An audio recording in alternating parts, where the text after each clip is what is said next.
Nasabi ko nga din sa ibang mga interview na dapat si Yusek Cabral ang maging state witness dahil siya ang may pinakamaraming alam sa buong DPWH tungkol sa mga budget insertions. At nanghihinayang nga ako na parang hindi masyado kasing kilala si Yusek Cabral ng publiko noon, kaya hindi masyadong na-pick up yung panawagan na protektahan siya.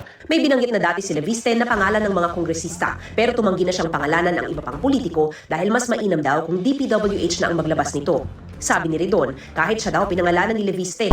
Super sinungaling si Congressman Leviste. At pangalawa, fake news.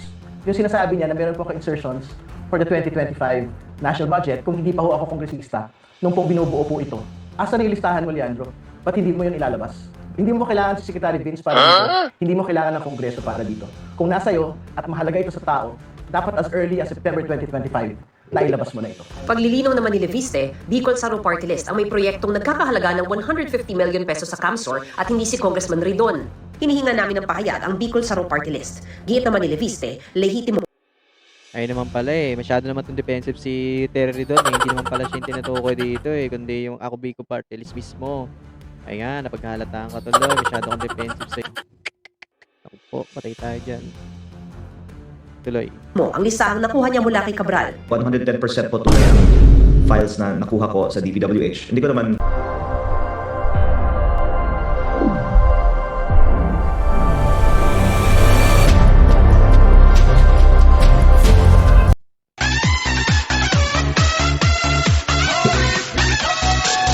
Ayan, magandang araw sa atin lahat ng mga bossing. Muli nagbabalik, RMG News TV.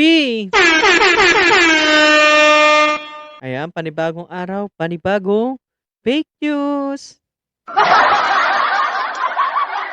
So, for today's video mga bossing, ang topic natin ngayon ay walang iba kundi dito kay Congressman Leviste na kung saan meron siyang tinatagong files na galing kay Undersecretary Cabral na yumao na po.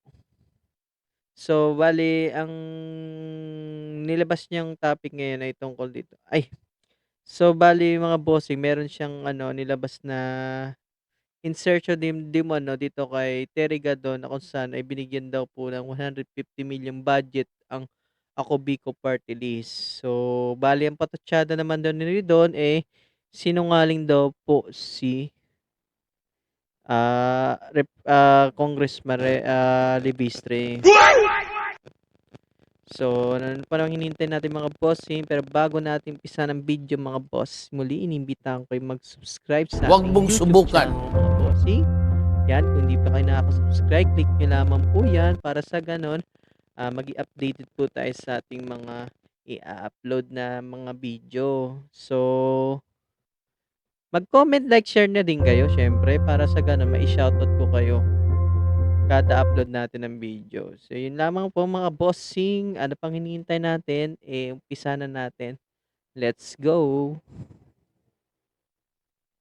Kinwestiyon ni Bicol Saro Party List Representative Terry Ridon kung bakit ngayon lang binanggit ang umano'y Cabral files sa may hamon kay Congressman Leandro Leviste na ilabas ang listahan. Gate ni Leviste, lehitimo ito at maaring may iba pang may kopya. Nakatutok si Mav Gonzalez.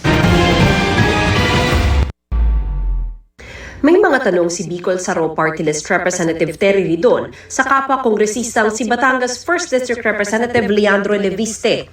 Kung Setyembre pa raw hawak ni Leviste ang binansagang Cabral files, bakit raw hindi niya ito agad isinapubliko?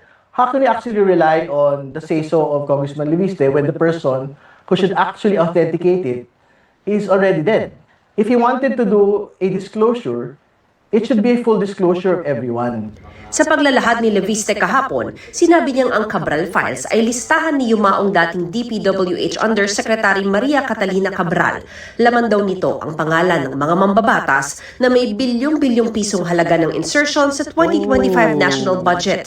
Aniya, matagal na niya itong sinasabi pero hindi lang napapansin ng publiko.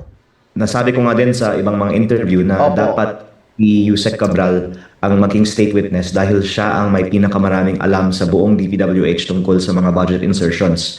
At nanghihinayang nga ako na parang hindi masyado kasing kilala si Yusek Cabral ng publiko noon, kaya hindi masyadong na-pick up yung panawagan na protektahan siya. May binanggit na dati si Leviste na pangalan ng mga kongresista pero tumanggi na siyang pangalanan ang iba pang politiko dahil mas mainam daw kung DPWH na ang maglabas nito. Sabi ni Ridon, kahit siya daw pinangalanan ni Leviste. Super sinungaling si Congressman Leviste. At pangalawa, fake news. Yung sinasabi niya na meron po ka-insertions for the 2025 national budget kung hindi pa ho ako kongresista nung pong binubuo po ito. Asa na yung listahan mo, Leandro? Ba't hindi mo yun ilalabas? Hindi mo kailangan si Secretary Vince para dito. Hindi mo kailangan ng Kongreso para dito.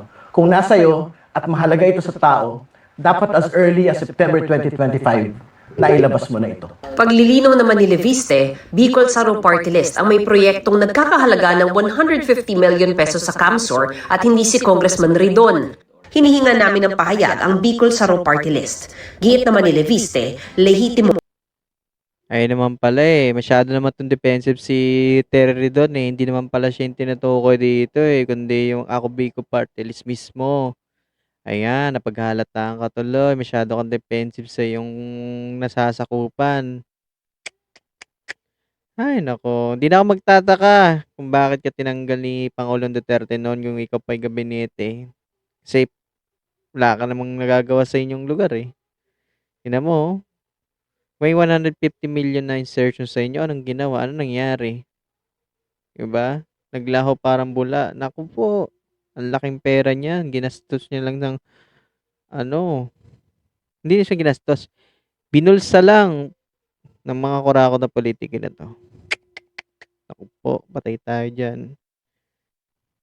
Tuloy. mo ang listahang nakuha niya mula kay Cabral. 110% po tunay ang files na nakuha ko sa DPWH. Hindi ko naman masasabi kung tama lahat ng mga input ng staff ni Yusek Cabral sa files na ito. Okay. Pero tingin ko nga marami pang mga staff sa DPWH may hawak ng files na ito. Kasi ang mga files ay code ng hindi lang isang staff. Ibinigay daw sa kanya ni Cabral ang listahan noong September 4 matapos i-otorisa ni Public Works Secretary Vince Dizon. Pero tila duda rito si Ridon. Mainam aniya na kausapin ng iba pang taga DPWH para malaman kung totoong voluntaryong ibinigay ni Cabral ang listahan kay Leviste. May mga narinig po tayong allegations na parang it was not voluntary. No? So, we'd like to get a bit more details about it. Kasi I think yung facts naman po talaga ay he actually went to the DPWH office on a particular day and we will have to talk to everyone there. Hindi ba? Kung